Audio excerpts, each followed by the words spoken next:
기후 변화에 따라 각종 자연재해가 빈번히 일어나면서 대구 시민들의 사회 안전에 대한 인식은 하락했고 이로 인한 재산 피해는 늘어난 것으로 나타났습니다.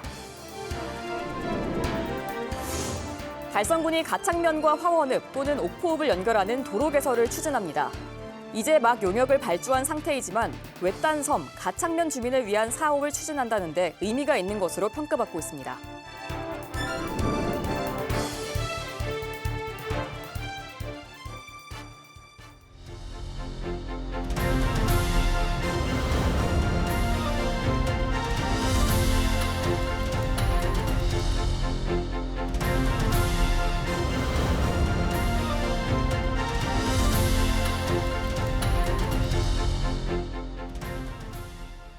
시청자 여러분 안녕하십니까? BTV 대구 뉴스입니다. 첫 소식입니다. 기후 변화로 각종 자연재해가 빈번히 일어나고 있는데요. 대구가 안전하다고 생각하는 시민이 10명 중 3명이 채 되지 않았습니다. 각종 자연재난으로 인한 재산 피해도 크게 늘었습니다. 동북지방통계청이 발표한 대구 지역 안전 현황을 김민재 기자가 전해드립니다. 대구 시민들 중 사회가 안전하다고 생각하는 비율은 얼마나 될까?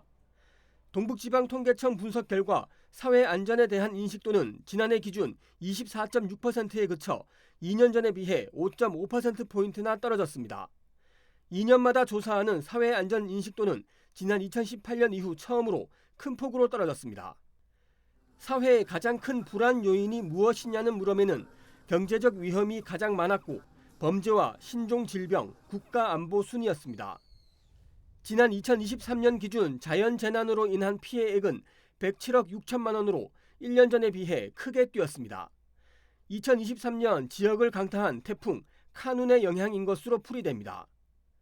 안전을 담당하는 인력은 계속 충원되는 것으로 나타났습니다. 대구 지역 경찰관 1명이 담당하는 주민 수는 10년 전 496명에서 2023년 402명으로 줄었습니다.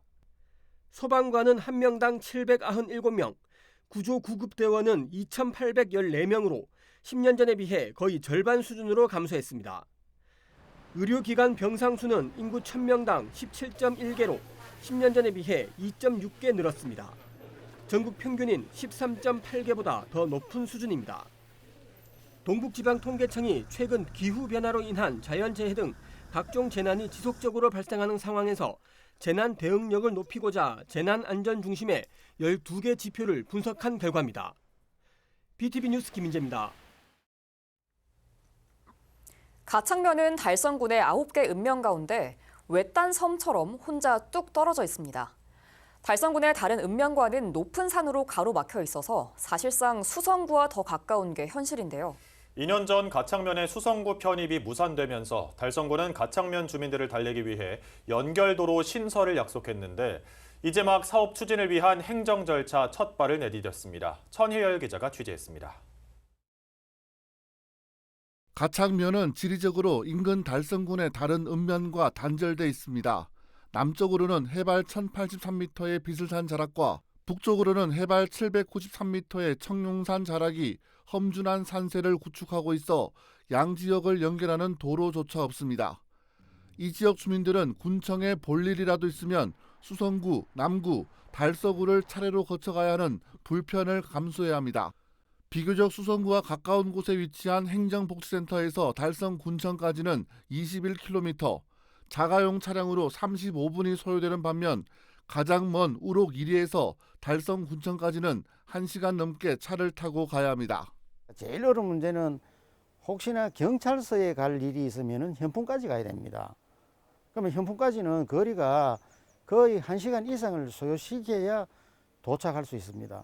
그런 불편함을 덜어주기 위해서 요 화원이나 옥포 쪽으로 도로를 개통을 시켜주면은 2023년 3월 홍준표 대구시장은 달성군 가창면을 수성구에 편입시키는 방안을 추진하겠다고 했고 당시 가창면 일부 주민들은 주민 편의가 우선이라며 수성구 편입안에 적극 찬성하는 분위기를 연출했습니다.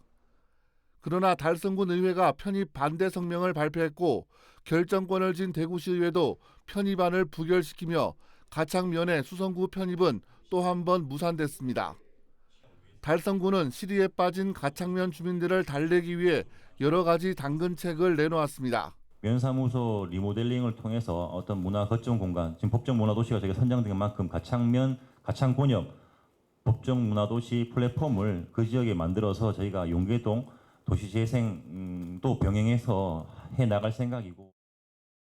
가창면 지원 사업의 핵심은 산 너머 달성군과의 연결 도로 개설이었습니다. 지난달 27일 달성군은 화원읍 볼리리와 가창면 정대리를 연결하는 도로 개설에 대한 타당성 검토와 기본계획 수립 용역을 발주했습니다. 용역은 이 두 지역을 도로로 연결하는 것이 타당한지, 타당하다면 어디에서 어디까지를 어떻게 연결해야 하는지를 검토하는 단계입니다. 도로가 개설된다면 용역의 명칭에서 짐작할 수 있듯이 가창면 정대리와 화원읍 볼리리가 연결될 가능성이 가장 높습니다. 상황에 따라서는 정대리와 옥포읍 용현사 인근으로 도로가 개설될 수도 있습니다. 두 노선 모두 직선거리는 3km 남짓입니다. 도로가 어디로 개설되든 양쪽 지역 모두 반대할 명분은 약하다는 게 주민들의 일치된 의견입니다. 옛날 같은 경우에는 산을 넘어서 다녔죠. 산을 넘어서 하루 갔다 오면 하루 걸립니다. 그리고 지금 길을 내게 되면은 뭐 1시간은 왔다 가지요. 얼마든지 왔다 갔다 할 수 있죠. 도로 개설을 위한 용역 결과는 이르면 오는 11월쯤 발표될 예정입니다. 달성군은 더 늦어질 수 있는 가능성도 배제하지 않고 있습니다. 법령의 문턱을 넘지 못할 수도 있고 유관기관과의 협의가 늦어질 수도 있기 때문입니다. 그래도 희망적인 것은 달성군이 가창 연결도로 신설에 대한 의지를 보이고 있다는 겁니다. 수성구로 넘어가겠다는 가창면 주민들을 달래기 위한 수단인 만큼 달성군은 무슨 명분을 앞세우더라도 도로를 개설할 것이라는데 무게추는 기울어져 있습니다. 다만 그 기간을 얼마나 앞당길 수 있느냐에 가창면과 화원읍 혹은 옥포읍 주민들의 관심이 집중되고 있습니다. BTV 뉴스 천혜열입니다. 탄핵 정국으로 정치적 불안정성이 지속되는 가운데 대구 지역 기업 경기 전망이 계속 나빠지고 있습니다. 대구 상공회의소 조사에 따르면 대구 지역 기업 경기 전망 지수는 지난 2021년 2분기 이후 16분기 연속으로 기준치를 밑돌았습니다. 우성문 기자가 취재했습니다. 대구 상공회의소가 지역 기업 210개사를 상대로 2분기 경기 전망을 조사한 결과 제조업 BSI는 1분기보다 7포인트 하락한 66을 기록했고 건설업은 1분기보다 4포인트 상승했지만 기준치의 절반 수준인 54에 머물렀습니다. 대구 지역 제조업 기업 경기 전망 BSI는 2021년 2분기 110을 기록한 이래 16분기 연속 4년 동안 기준치인 100을 넘어서지 못하고 있습니다. BSI가 기준치보다 높으면 경기 전망을 긍정적으로 내다보는 기업이 많다는 것이고 기준치보다 낮으면 반대로 경기 전망을 어둡게 바라본다는 의미입니다. 특히 섬유 의류업종은 내수 부진과 글로벌 관세 정책 여파로 1분기 대비 23포인트나 하락한 32에 불과했고 자동차 부품업도 미국의 관세 인상 예고와 내수 감소 등으로 74를 기록하며 경기 둔화를 전망했습니다.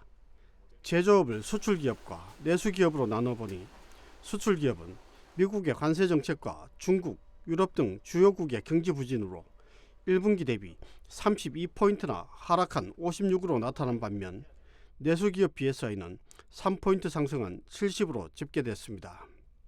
국내외 정세의 불안정성이 커지면서 매출, 투자, 수주 등 2025년 주요 경영 목표를 전년보다 하향 조정한 기업들도 다수였습니다.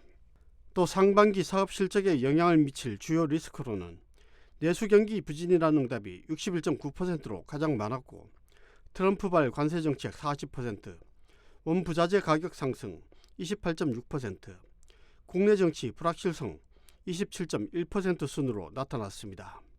이에 대해 대구상인은 내수 활성화를 위한 정부의 정책 지원과 함께 글로벌 환경 변화에 대응할 수 있는 기업 자구 노력이 시급하다고 지적했습니다.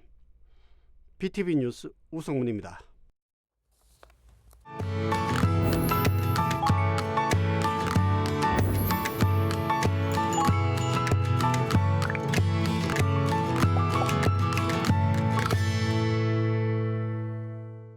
2025 케이블 TV 공동기획, 작은 행동이지만 큰 가치가 되는 실천으로 공동체를 지켜가고 있는 우리 동네 영웅을 만나봅니다. 발레 백조의 호수의 주인공이죠. 천연 기념물이기도 한 큰고니라는 철새가 있는데요. 이들이 겨울 나기를 위해 경기도 하남시에도 찾아옵니다. 이 고니들의 보금자리를 지켜내며 지역사회에서 환경의 가치와 중요성을 알려나가고 있는 푸른 교육 공동체 사람들을 소개합니다. 오용석 기자입니다. 경기도 하남시와 남양주시를 이어주는 팔당대교 아래에는 당정섬이 있습니다. 1986년 한강 종합개발 이후 자연이 스스로 만들어낸 퇴적층입니다. 먹이도 많고 인적도 드물어 지난 2000년대 초반부터 겨울 철새들이 날아들기 시작했습니다. 40여 종에 이르는 철새들 중 흰빛 깃털을 달고 날렵한 몸매를 뽐내는 천연기념물 큰고니가 눈에 띕니다. 큰고니가 보여? 네, 그 부리 색깔은 어떤 색깔이야? 검은색 있고 그다음에 노란색. 그렇지. 하지만 도시의 성장에 따라서 새들의 안식처는 환경 오염이라는 위험에 항상 노출돼 있습니다. 하남시 창우동의 한 자동차 정비업체 앞입니다. 차량을 정비하다 나온 못쓰게 된 기름 150여 리터를 인적이 드문 틈을 타서 몰래 처리한 것입니다. 적발된 업체가 내다버린 폐유는 우수관을 타고서 1.5km 정도 떨어진 산곡천 하류까지 흘러들어갔는데요. 불과 500여 미터 거리에 이 천연기념물인 고니가 찾아오는 철새 도래지가 있어서 자칫 큰 사고로 이어질 뻔했습니다.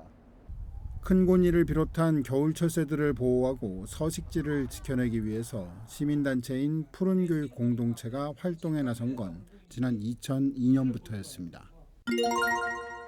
한강 중심을 놓고 보면 건너편에는 그 예봉산 중심부나 산들이 있고 그 오른쪽에는 검단산이 있어요. 그 사이로 한강이 흘러가죠. 그 흘러가는 곳에 당정섬이라는 주변에 서식지로서 굉장히 중요한 부분인 거죠. 뭐 서식지든 번식지가 됐던 이런 곳에 사람이 가게 되면 그들한테 방해를 주는 건데 그런 것들을 좀 막기 위해서 좀 언쟁도 있었고 왜 못 내려가게 하느냐 버드존 뭐 이런 이름으로 해갖고 바닥에다 스프레이 글씨를 새겨서 스프레이로 해서 이렇게 표시도 하고 현수막도 붙이기도 하고 이런 것들이 10년을 정도 해왔죠. 푸른교육 공동체는 지난 2004년부터 자연생태교실인 고니학교를 운영하고 있습니다. 매년 고니가 찾아오는 11월부터 다음해 2월까지 참가를 희망하는 시민들과 함께했습니다. 고구마를 썰어 먹이를 마련하고 철새들에게 직접 나눠주면서 서식지를 지켜온 지 벌써 10년이 넘었습니다. 철새들 먹이 주는 활동을 꾸준히 함으로 해가지고 새들이 안정적으로 올 수 있는 환경이 마련됐다고 볼 수가 있죠. 특히 고니가 초기에는 20마리에서 최근에는 뭐 300마리까지. 이제 멀리서 새 보는 건 이제 아들 따라다니면서 많이 봤는데 이제 진짜로 가까이 가서 고니 밥도 주고 뭔가 이렇게 좀 참여한다는 느낌이 있는 게 저는 제일 좀 좋았던 것 같고요. 푸른교육 공동체는 최근 하남시를 상징하는 새로 그간 자리를 지켜왔던 꿩을 대신해 큰 고니를 지정하자는 운동도 진행하고 있습니다.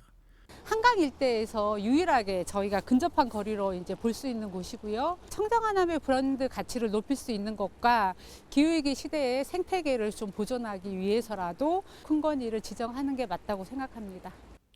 물길 따라 철새 따라 무공의 산책을 즐길 수 있는 당정들. 이곳을 지켜내는 작은 실천은 철새와 큰 고니뿐만 아니라 청정도시를 물려받을 미래 세대들에게도 큰 가치로 남게 될 것입니다. 하남의 생태적인 서식지로서 정말 다른 데 없는 것들이 하남에 많이 있어요. 생명의 소중함, 그 서식지의 중요함을 꼭 알려주고 싶은 그런 소망이 있죠. 딜라이브 뉴스 오용석입니다. 봄철 건조한 날씨가 이어지는 가운데 전국적으로 산불 피해가 확산되고 있습니다. 이번 산불은 특히 영남권에 집중됐습니다. 산불 대응은 초기 신고가 가장 중요한데요. 이 초기 진화가 어려운 경우에는 발화 지점보다 낮은 곳으로 즉각 대피하셔야겠습니다. 박재한 기자가 산불 발생 시 행동 요령을 알아봤습니다. 산에서 빨간 연기가 피어오릅니다. 등산객의 119 신고에 소방 차량이 즉각 현장으로 출동하고 현장 통제를 위해 경찰과 산불 감시반도 곧이어 도착합니다. 봄철 건조한 날씨가 이어지고 있는 가운데 구청과 경찰, 소방, 해군 등 유관기관이 모여 합동 산불 진화 훈련을 벌였습니다. 이제 봄철을 맞이하면은 다른 계절에 비해서 산이 많이 말라가 있고 그런 상황에서 화재가 일어날 수 있다라는 생각을 저희 구청에서는 했습니다. 이에 대비해서 우리 관내에 있는 유관기관과 그리고 지역에 항상 거주하고 있는 의용 소방대원에 함께 지역에 산불이 났을 때 과연 우리는 어떤 감시와 어떤 체계를 갖추었는가에 대한 점검이 필요했고, 산불을 발견하면 즉시 119나 112 등에 신고해야 합니다. 대피할 때는 불이 난 산보다 높은 곳으로 이동하는 것은 피해야 하고, 산불은 바람이 부는 쪽으로 확산하기 때문에 바람 방향을 살펴 신속히 대피하는 게 중요합니다. 또 마스크나 젖은 수건 등으로 입을 가려 뜨거운 연기를 마시지 않도록 주의해야 합니다. 대피가 제일 우선인 것 같습니다. 대피를 하더라도 산에서 위에서 바람이 올라가다 보니까 밑에 자던 지대로 대피를 해주시고, 만약에 대피를 못하실 경우는 주변에 있는 은폐물을 갖다가 바위라든지 그런 부분에서 엉클해 계시고, 그게 안 될 경우는 그 주변에 있는 낙엽을 다 치우시고 몸을 엉클해서 구조할 때까지 대기해 주신 게 제일 좋을 것 같습니다. 큰 불이 잡히면 잔불 진화대가 투입됩니다. 두터운 낙엽층 아래 불씨가 존재하면 2차, 3차 발화로 이어지기 때문입니다. 작년에도 이제 산불이 안 나고 낙엽층이 점점 두꺼워질 청이 많아졌습니다. 그러다 보니까 물을 뿌리더라도 그 밑에까지 있는 낙엽층 밑에까지 물이 침투가 안 되는 바람에 바람이 불고 나면 다시 재발화되는 확률이 제일 많은 것 같습니다. 산불의 초기 대응과 확산 대응을 나누는 기준은 피해 면적 10헥타르입니다. 1헥타르는 백운포 축구장 1개 규모로 10헥타르는 축구장 10개 면적에 해당됩니다. 초기 대응부터 산불 1단계와 2단계까지는 구청장이 지휘권을, 3단계가 넘어가면 시장이 지휘권을 갖게 됩니다. BTV 뉴스 박찬입니다. 대구시가 경북대병원을 제2작전사령부 부지로 이전하는 계획을 세우고 있는데요. 경대병원도 새 병원 건립이 타당하고 이전지로 제2작전사령부 부지가 적절하다는 연구 용역 결과를 내놨습니다. 중구청은 병원 이전이 가시화될 경우 도심 공동화 현상이 불보듯 뻔하다며 강한 우려를 표했습니다. 김민재 기자가 보도합니다.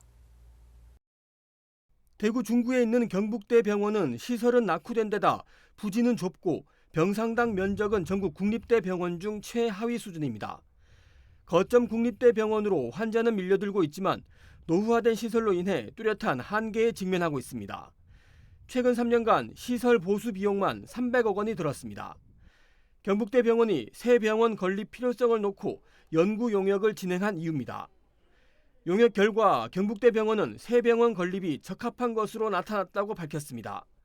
적절한 규모는 1350개 병상 이상, 부지 면적은 약 20만 제곱미터로 산정했습니다. 이 정도의 면적을 충족하기 위해서는 의료 클러스터 조성 사업 예정지인 제2작전사령부 부지가 적합하다는 결론을 내렸습니다. 경북대 병원은 새 병원 건립 시 연평균 2,800억 원에 달하는 사회적 편익이 있을 거라고도 분석했습니다. 이에 따라 대구시가 제2작전사령부 부지에 추진할 예정인 의료 클러스터 조성 사업은 탄력을 받게 됐습니다. 부대가 이전하고 나면 그 자리에 경북대 병원뿐만 아니라 의대와 치대, 간호대 등 의학 관련 시설들을 모두 집적화시키는 사업입니다.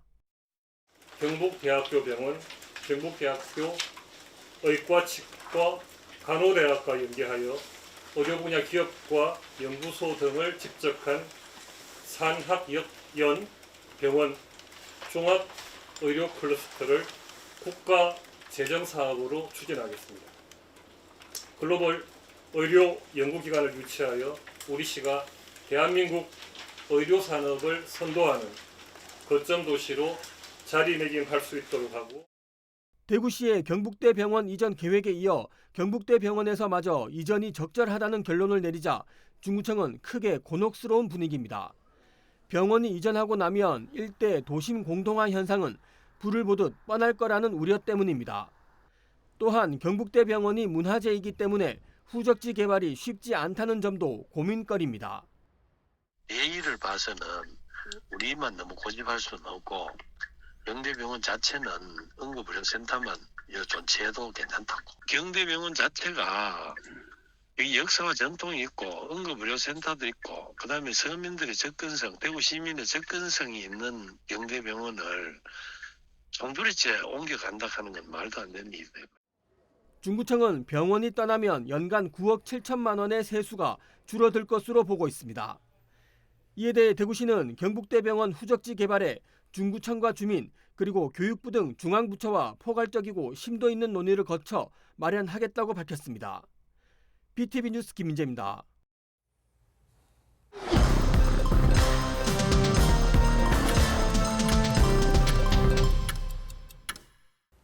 다음 달 1일부터 대구 지역 모든 시내버스에 현금함을 철거하고 교통카드로만 요금을 지불하는 현금 없는 시내버스가 전면 시행됩니다.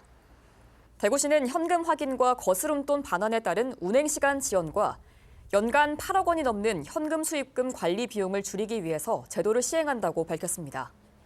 교통카드 미소지 승객은 모바일 교통카드를 발급받거나 버스에 비치되어 있는 요금 납부 안내서를 배부받아 계좌 이체하면 됩니다. 한편 지난달 말 기준 시내버스 이용객의 현금 승차 비율은 0.5%입니다. 대구 개구리 소년 사건 34주기를 맞아 나무 심기 행사가 열렸습니다. 달서구 용산 이동 새마을회 회원과 인근 지역 아동센터 아동 등 100여 명은 개구리 소년 추모비 인근에서 백철쭉과 개나리 나무를 심었습니다. 나무를 심은 뒤에는 직접 나무에 이름표를 담아 자연과 교감하는 추모 활동의 의미를 되새겼습니다. 나무 심기에 앞서 참석자들은 개구리 소년 추모비에 헌화하며 1991년 발생한 그날의 아픔을 함께 나누기도 했습니다.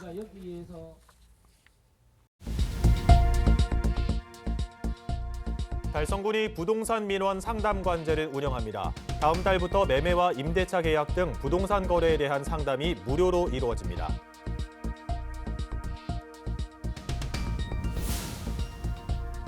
청소년 이야기를 다룬 연극 고등어가 다음 달 10일 대구 학생문화센터 무대에 오릅니다. 극단 춤추어라 빨간 구두야의 공연으로 초중고등학생은 전석 5,000원에 관람할 수 있습니다.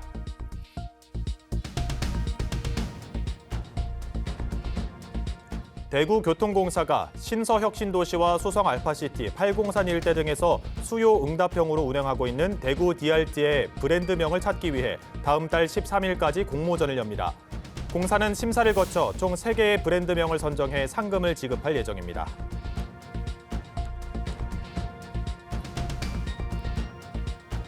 서구청이 시각장애인이 보조견과 함께 있을 경우 대중교통이나 숙박시설 등 어디든 이용할 수 있다는 내용의 안내물을 식품위생업소와 이미용업소 등에 배부했습니다.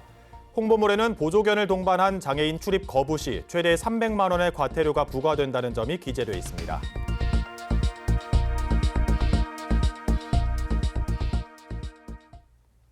이상으로 뉴스를 마칩니다. 저희는 시청자에게 힘이 되는 소식으로 다시 찾아뵙겠습니다.